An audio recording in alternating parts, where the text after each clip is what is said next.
Hello buddies, welcome to our channel. ఈరోజు special recipe అరటికాయ పిట్టు. ఈ అరటికాయ పిట్టు రైస్లోకి 2-in-1గా ఉపయోగపడుతుంది. కర్రీ ప్లస్ సైడ్ డిష్గాను, ఇంకా రోటీస్లోకి కూడా చాలా బాగుంటుంది. చేసుకోవడం కూడా చాలా సులువు. వంటలన్నీ సులువేనండి, కాకపోతే మనం మనసు పెట్టి చేస్తే ఏ వంటైనా అద్భుతంగా ఉంటుంది. మన పెద్దవాళ్ళు ఎప్పుడో అన్నారు కదా, మనసుంటే మార్గం ఉంటుంది అని. ఇక రెసిపీలోకి వెళ్ళిపోదాం.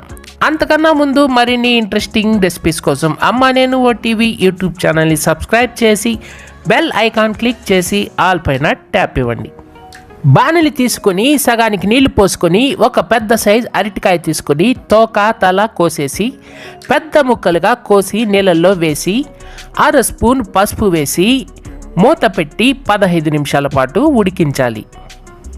ఎలా ఉడికించాలి అంటే చాకు పెట్టగానే కసక్కని దిగాలి. ఎలా దిగాలి? కసక్కని.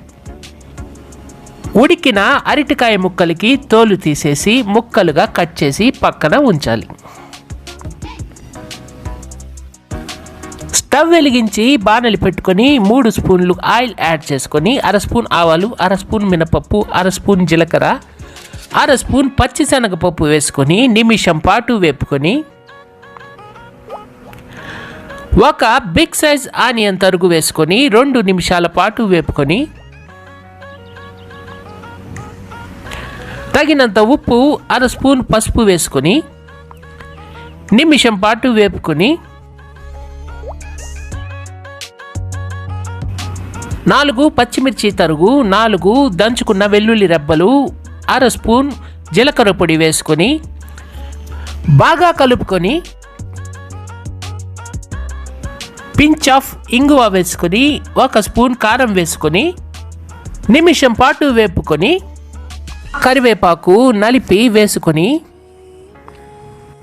ఒకసారి బాగా మిక్స్ చేసుకొని ఉడికి పక్కన ఉంచుకున్న అరటికాయ ముక్కలు వేసుకోవాలి. వేసుకున్న తర్వాత బాగా గరిటెతో ఇలా నుజ్జు నుజ్జు చేసుకోవాలి.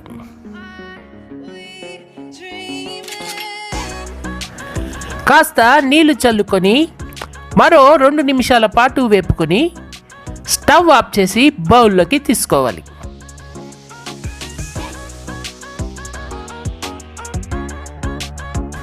బౌల్లోకి తీసుకున్న తర్వాత కాస్త కొత్తిమీర తరుగు అలా చల్లుకొని అరటికాయ పిట్టుని ఎంజాయ్ చేయండి.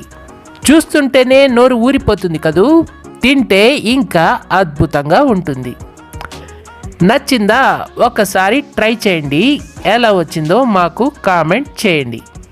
మా వీడియో కనుక మీకు నచ్చితే ఒక లైక్ ఇచ్చి మీ ఫ్రెండ్స్కి షేర్ చేయండి. డోంట్ ఫర్గెట్ టు సబ్స్క్రైబ్ అమ్మ నేను OTV YouTube channel. Thank you for watching. Tata.